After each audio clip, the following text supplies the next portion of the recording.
네, 안녕하세요. 정보수의 땅 따먹기 정진관입니다. 오늘은 부동산 공시지가가 하락하기 시작을 했습니다. 이게 대체 무슨 의미인지 체크해 보도록 하겠고요. 롤러코스터 부동산 미래가 궁금하다. 이러한 주제로 대화를 나눠보도록 하겠습니다. 제가 뒤편에 역대 대통령을 한번 모셔와 봤는데요. 노무현 대통령과 문재인 대통령 뒤에는 빨간 색깔 우상향 그래프가 그려져 있고, 이명박 대통령, 박근혜 대통령, 윤석열 대통령 뒤에는 우하향 그래프 파란 색깔로 그려봤습니다. 왜 이러한 흐름이 나타나고 앞으로는 어떠한 시장이 그려질지 체크해보는 시간 갖도록 하겠습니다. 출발하겠습니다. 자, 최근에 이러한 뉴스 굉장히 많이 보셨을 거라고 예상이 됩니다. 22년 12월 14일자 뉴스고요. 내년 표준지 공시지가가 대부분 하락할 것이다. 부동의 1위 전국에서 가장 비싼 명동 땅 공시지가 또한 2년째 하락하고 있다라고 이야기하죠. 그 내용의 근간은 여기서 확인해 볼 수 있었습니다. 국토교통부 보도자료가 되겠고요. 22년 12월 13일 날 발표된 자료가 되겠습니다. 제목은 14일부터 23년도 표준지 표준주택 공시지가가 연달아 하락할 예정이다. 이러한 내용이 되겠고요. 이거를 그냥 시작한 거는 아니고 대선 공약이자 국정과제로서 미리 구분을 해뒀다. 그 명분은 국민 부담과 투기를 줄이는 공정한 주택시장을 기반을 만들기 위해서 시작을 하게 되었고, 최근에 집값 하락과 어려운 경제 여건 등을 감안해서 부동산 공시지가를 폭등 전인 가격 2020년도 수준으로 완화할 것으로 결정을 했다. 이러한 내용이 될 것 같네요. 자, 그 뒤쪽에 붙인 문서를 확인해보니 재미난 흐름이 체크가 됐고요. 전국 상위 10개 필지가 대부분 중구에 자리를 하고 있더라. 충무로나 명동에 자리하고 있고, 오늘날 대부분 인식은 강남이 엄청나게 비싸더라라고 인지를 하지만 어쨌든 공시지가상은 중구다. 그리고 강남과 서초에도 한 개씩 껴있다. 이렇게 체크해볼 수 있고요. 표준지 단독주택 같은 경우에는 조금 달랐습니다. 이태원, 용산, 한남동 일대가 무려 7개 필지가 엄청난 가격을 자랑을 했고, 강남과 서초 쪽에 3개 필지가 들어가 있더라. 다시 말하면 역사와 오래된 전통을 가진 곳이 공시지가가 굉장히 비싸더라. 이렇게 말씀드릴 수 있겠네요. 자, 여기에서 눈여겨봐야 될 점은 이거인 것 같습니다. 우선 23년 전국 표준지 공시지가 변동률이 마이너스 5.92%로 하락할 예정이고요. 자, 22년도는 무려 10.17%가 상승한 이후에 마이너스 5.92를 나타난 거기 때문에 변동률이 16.09%나 되더라. 감소하는 흐름이 되더라. 이렇게 말씀드릴 수 있겠습니다. 자, 여기에서 06년부터 23년도까지의 흐름을 한번 읽어볼 필요가 있고, 이 이후에 벌어질 일까지 한번 체크해볼 필요가 있죠. 가장 먼저 역대 대통령들을 모셔와 봤어요. 06년부터 08년도까지는 노무현 대통령, 09년부터 13년까지는 이명박 대통령, 14년부터 17년까지 박근혜 대통령, 18년부터 22년까지 문재인 대통령, 그 이후에 윤석열 대통령이 되는데, 자, 제가 머리 한번 살짝 치워볼게요. 5.92% 하락. 자, 그런데 재미난 포인트는 엄청난 폭등 이후에 하락, 엄청난 폭등 이후에 하락을 불러왔더라라는 거예요. 그래서 평균가를 한번 내보니 노무현 대통령 때가 가장 많이 올랐습니다. 플러스 13.3%가 올랐고, 문재인 대통령 때 8.5%. 이렇게 말도 안 되게 폭등한 이후에 하락을 가져왔다. 그런데 이승만 대통령부터 역대 대통령을 다 모셔와도 5.9% 마이너스는 대한민국 역사상 없었어요.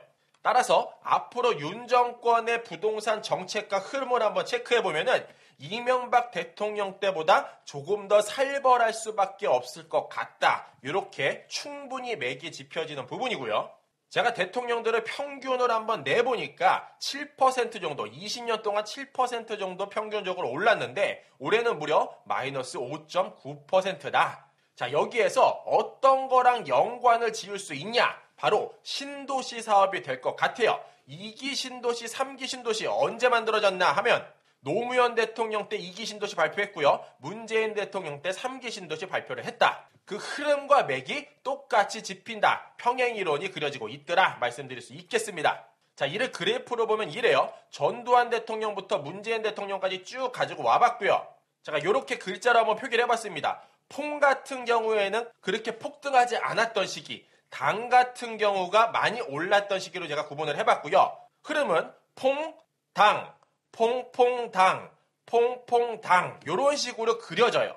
자, 재미난 평행이론 다시 한번 설명드리면 노태우 대통령 때 1기 신도시, 노무현 대통령 때 2기 신도시, 문재인 대통령 때 3기 신도시 발표가 이루어졌다.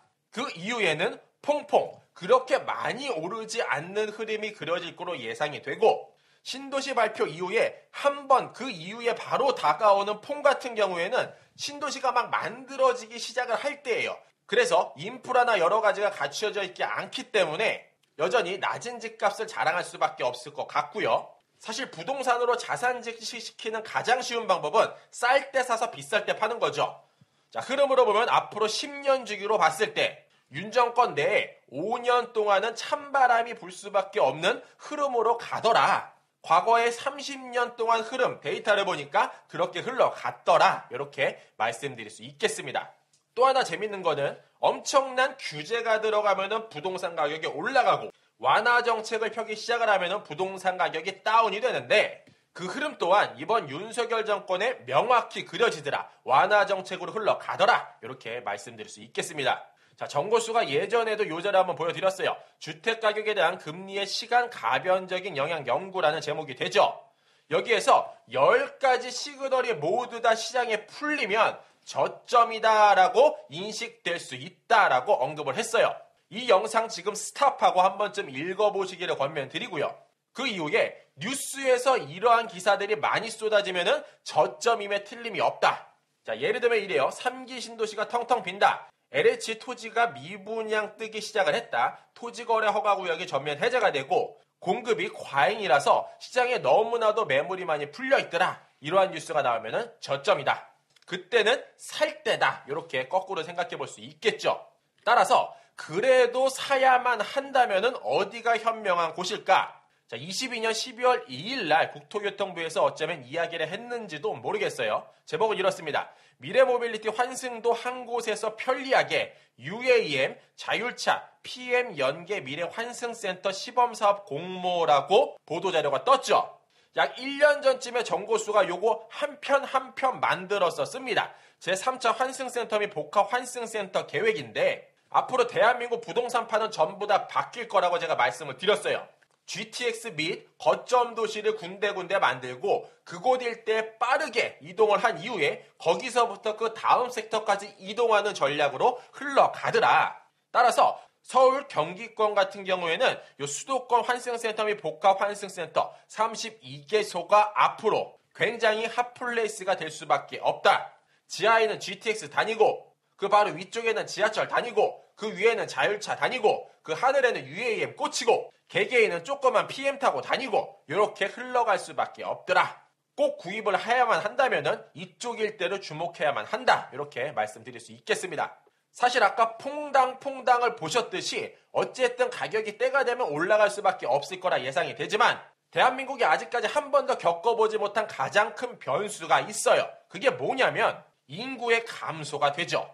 지금까지는 꾸준하게 인구가 늘었기 때문에 부동산 가격이 자연히 올라갈 수밖에 없었고 집이 부족할 수밖에 없다라는 게 이론상 맞았어요. 실제로도 그랬고 그러나 22년 11월 23일자 뉴스입니다. 3분기 출산율이 0.8명 아래로 떨어졌고 무려 35개월째 감소 추이를 나타내고 있고요. 서울 같은 경우에는 최저입니다. 0.63을 나타내고 있더라. 고령화된 것도 있지만 집값이 너무 비싸서 신혼부부가 가히 범접할 수 없는 영역, 서울심에 틀림이 없다. 이렇게도 해석해 볼 수 있겠네요. 더 나아가서 한국은 출산율을 높이고자 애썼습니다. 무려 260조 원을 쏟아붓지만 결론은 조금 전에 말씀드린 바와 같이 출산율이 처참하다. 말씀드릴 수 있겠네요. 오늘의 내용 요약하면 이렇습니다. 정권별로 정책별로 평행이론이 그려지고 있고 이번 윤석열 정권은 부동산 우상향 곡선 커다랗게 그리기는 쉽지 않을 것 같다. 더 나아가서 집을 꼭 사야만 한다면은 환승센터 및 복합환승센터 32개소를 주목해볼 필요가 있고 변수는 단 하나다. 인구의 감소, 저조한 출산율 이것들을 면밀하게 검토하고 꾸준하게 정고수의 땅 따먹기 채널 시청하시면서 맥 짚어보시기를 권면드리겠습니다. 이상으로 정고수였습니다. 안녕.